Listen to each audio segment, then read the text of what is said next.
Welcome to Minnesota Legislative Report, the region's longest-running public affairs program.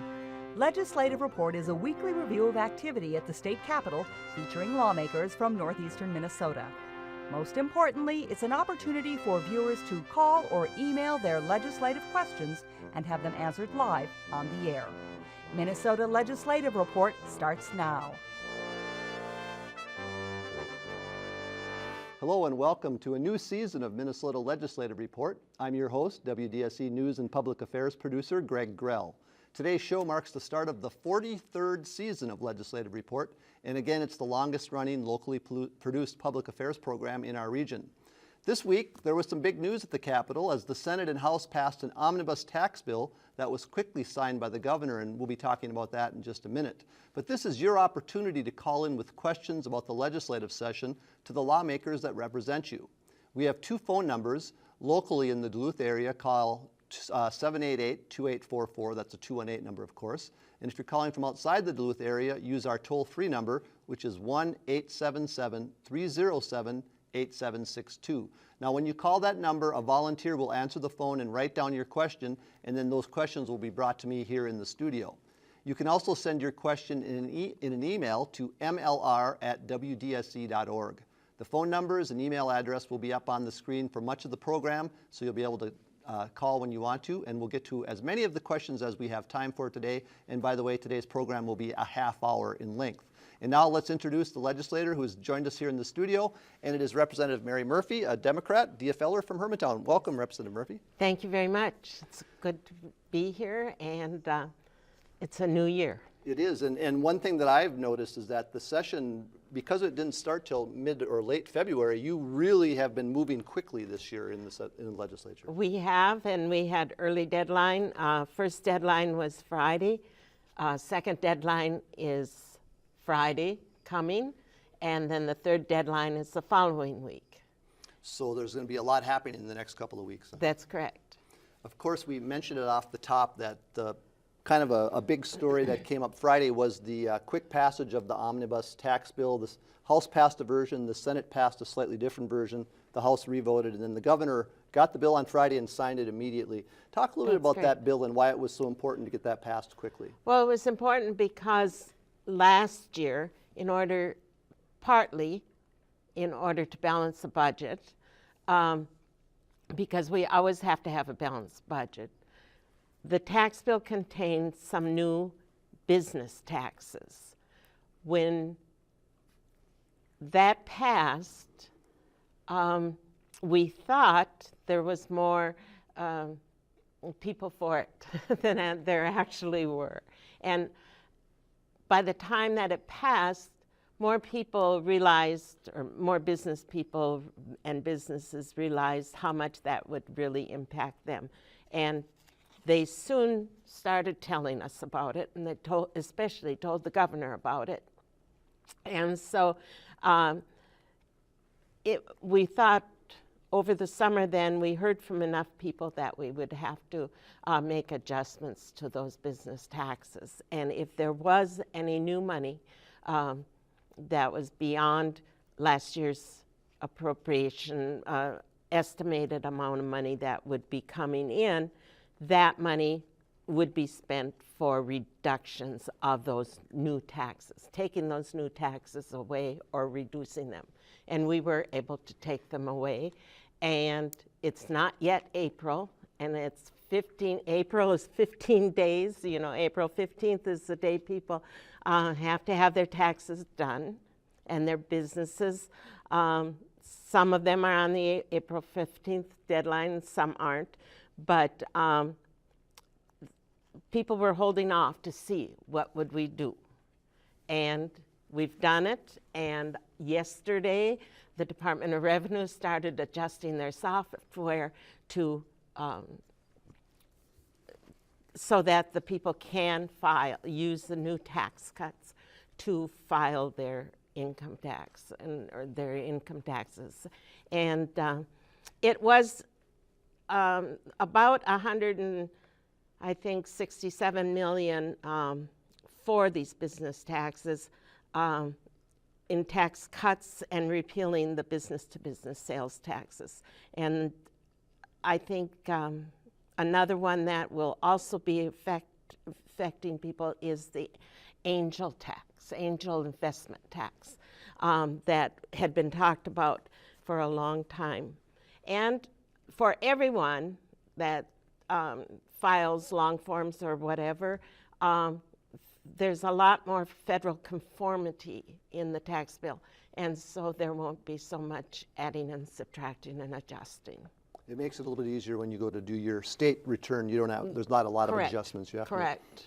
What about people that have already filed their state tax return? Is there situations where they may have to refile, or will the Revenue Department take care of those changes? The Revenue will take care of simple ones that they can.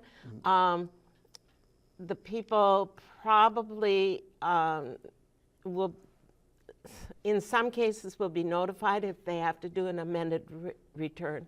But if not, the Revenue Department, as they examine the tax statements when they come in, are going to catch it. And the software, we hope, will check it too. But everybody,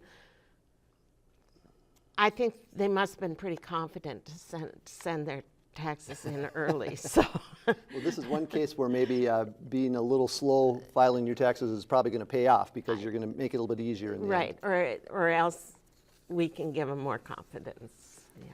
Now, one of the things about some of these taxes that were in the last year's tax bill that now have been rescinded or changed, some of them hadn't even kicked in yet. Is that correct? Correct. Most of the business ones that were April of this year, and so we wanted to, that's why, April 1st. And so that's why we wanted it to get done before April 1st. Now, of course, Representative Murphy, the February projection showed an additional surplus. I imagine that made it a little bit easier to make the decision to make some of these changes with the surplus now in the budget. That's correct. Additional money, I'd rather call it additional money than a surplus. A surplus seems like, oh, we don't know what to do. But we certainly do know what to do. I think that a healthy amount of money in the reserves, like a banking account, savings account, is a good thing, especially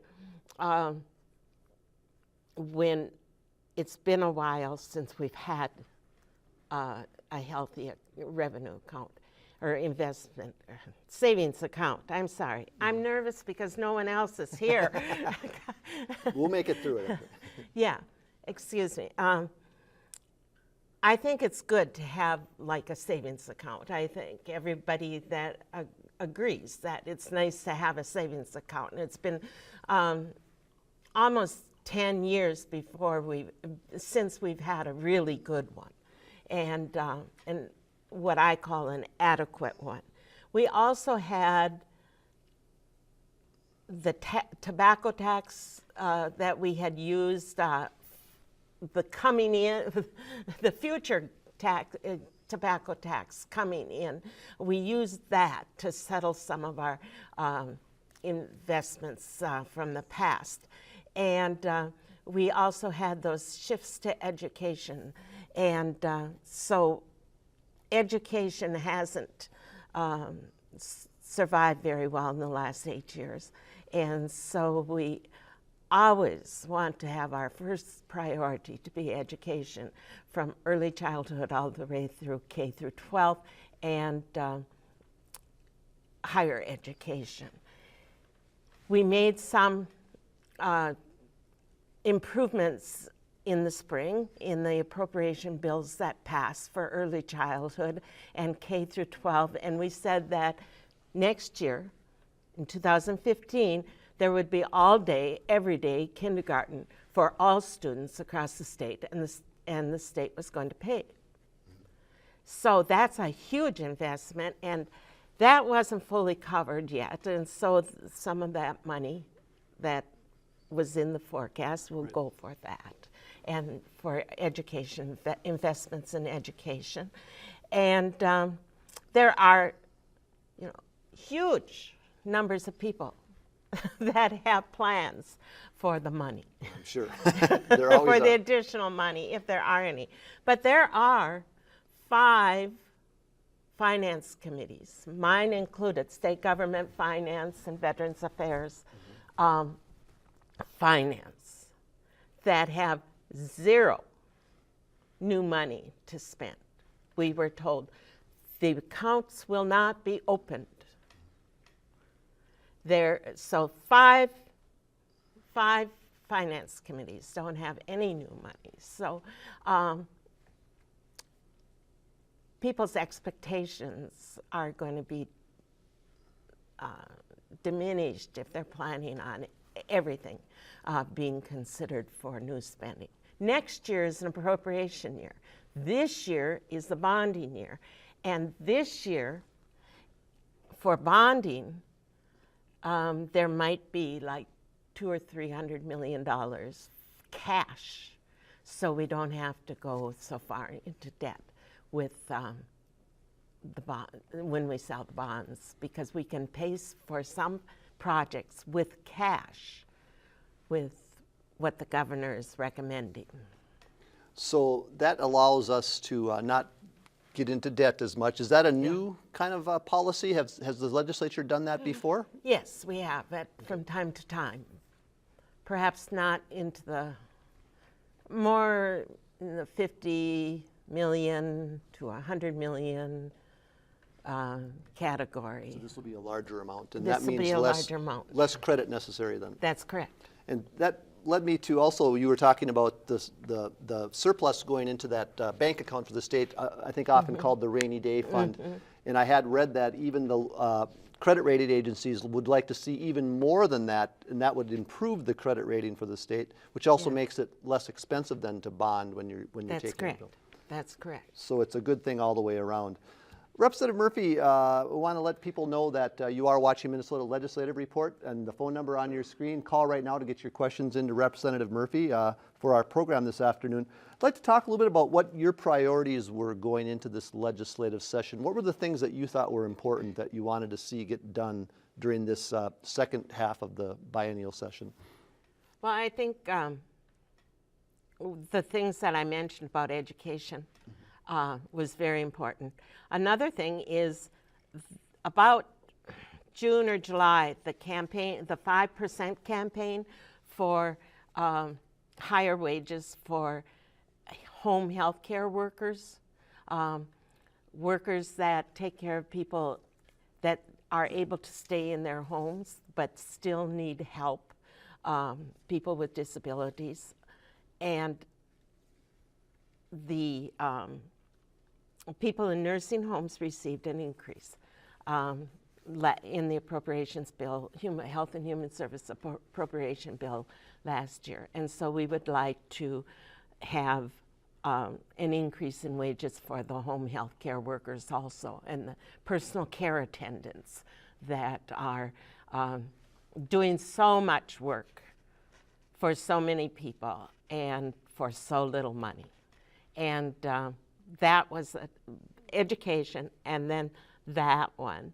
And then personally and regionally for our area, we're hoping that the Duluth Teachers Retirement Fund can be merge with the state TRA, and we hope there will be some funding for that. So is that a bill that's making its way through, or is it just the funding that's needed for that, for the state, or for the teachers? No, it's a big bill, and it is making its way through. It is part of the Omnibus Pension Commission bill that will be, final consideration will take place on Tuesday.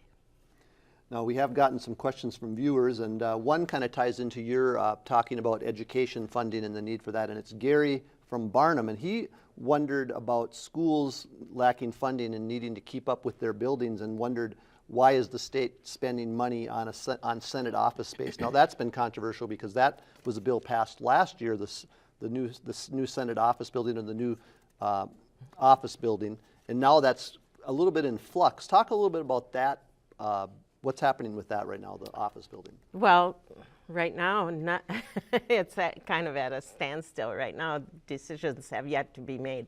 There was, in the tax bill in 2013, there was money in the tax bill for a new office building for the Senate. And realistically, that the time has come. The Senate is too large, with the Senate and their staff, is too large for the state capitol.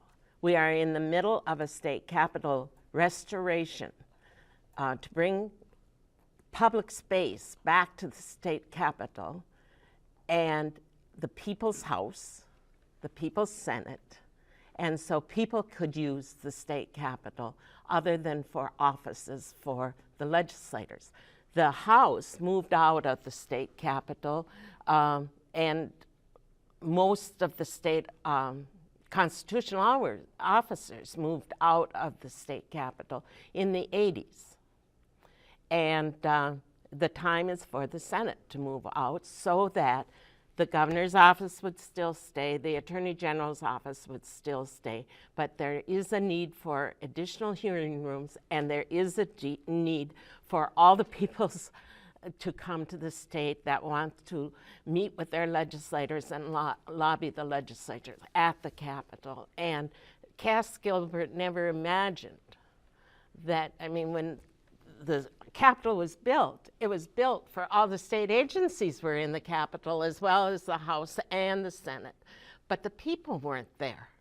And now that the people are there, and they're there every day, all day, from morning to way into the evening, so that they can participate in the governmental process, there needs to be bathrooms, there needs to be new stairways, there are new elevators.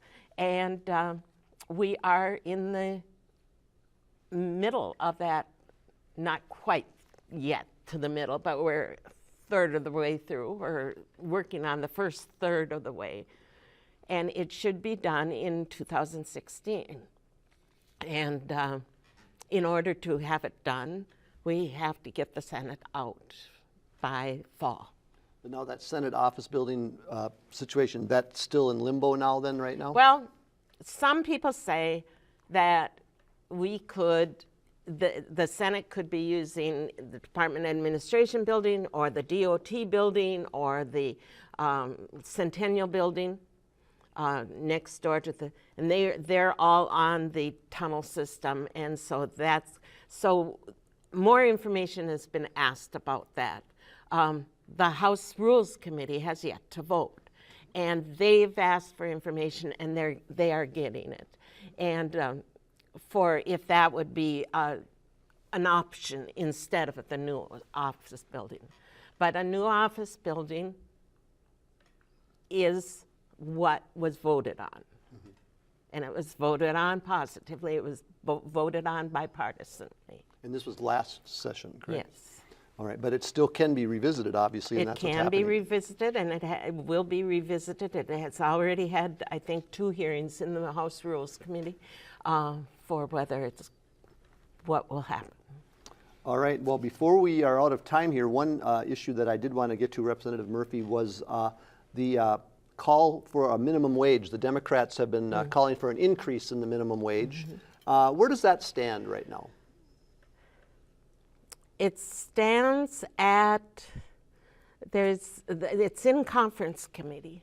And the House started with $9.50, and that as the as the cost of living went up, the wage would keep up with the cost of living. A COLA increase? Right. I don't think it's the COLA increase, but it's the it was a tier. CPI, is it? Oh, okay.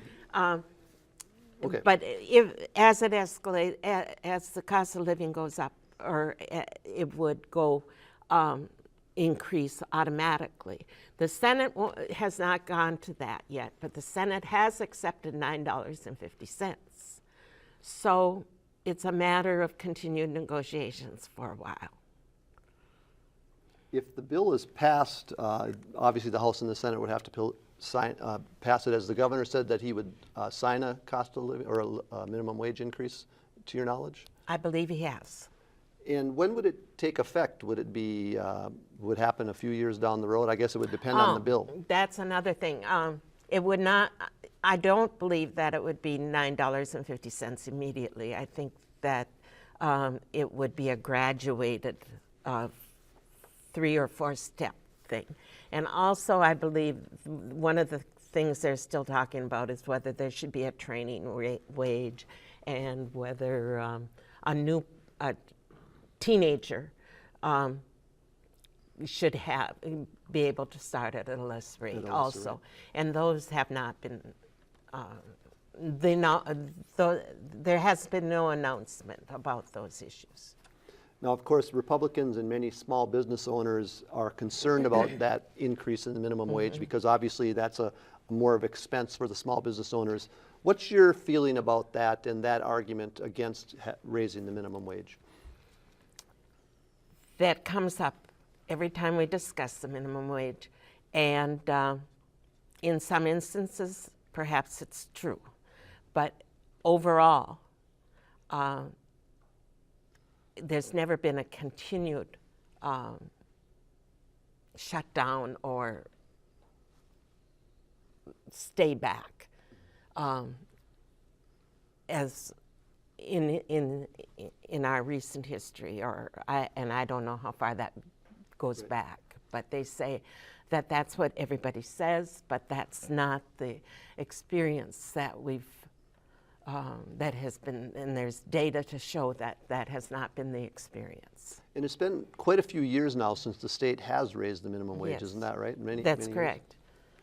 All right, well, we've got a few minutes left here, and we are getting some questions from viewers. And Jim in Hibbing is wondering, do government employees pay Social Security? And if not, why can they collect it?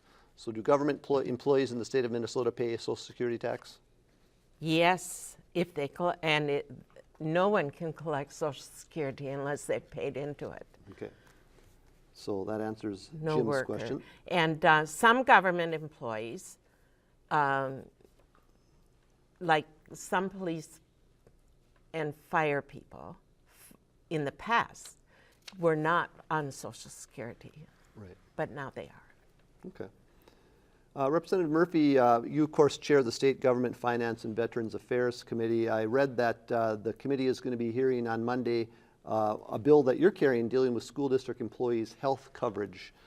Can you talk about that a little bit? That's not true.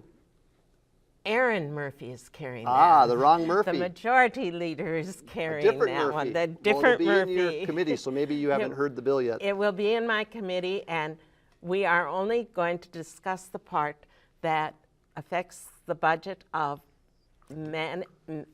budget management and the state pool that they are establishing. So it's a very small, narrow discussion that can take place in my committee. It's a optional program for school districts that want another way of finding their health insurance. Okay. You talked a little bit earlier about the bonding bill, but we didn't talk specifics. What type of projects are in the bonding bill for northeastern Minnesota at this point? Well, at this point, none. Because there is no bonding There is bill. no bonding bill yet, but there's a lot of discussion on the projects for northeastern Minnesota. There's a project up on the range for a new mental health facility. Sounds fantastic. In Virginia, and the need is there. Northeastern Minnesota Correction Facility, NERC, or where people that are sentenced in St. Louis County, Lake County, Couchiching, Carlton, and Cook counties, if they have someone that needs to be kept away from home for up to a year, they go to Northeastern Minnesota Correction Facility. And there's $4 million being requested for that facility by the counties. and North Shore Theater, Wade Stadium in Duluth, Hermantown, and the surrounding townships, Rice Lake and Kenosha and Grand Lake and Friedenberg and Geneson Townships, members that think a Y on top of the hill would be a wonderful thing. They are hoping for some planning money, and I am too. Well, we'll have to wait and see what's in the bonding bill, and we'll have you on again, I think, next week, and hopefully you'll have some of your friends from the legislature here with you. But I want to thank you, Representative Murphy. That's all the time we have this week for Minnesota Legislative Report. Be sure to tune in next Sunday at 5 p.m. for an update on the week's legislative news. And thanks to Representative Murphy, who took time out of her schedule, I know it's a busy one, to fill us in on what's happening at the state capitol. I'd also like to thank the volunteers who answer the phones and get your questions on the air. For the crew here at WDSC, WRPT Public TV, I'm Greg Grell. Have a great evening.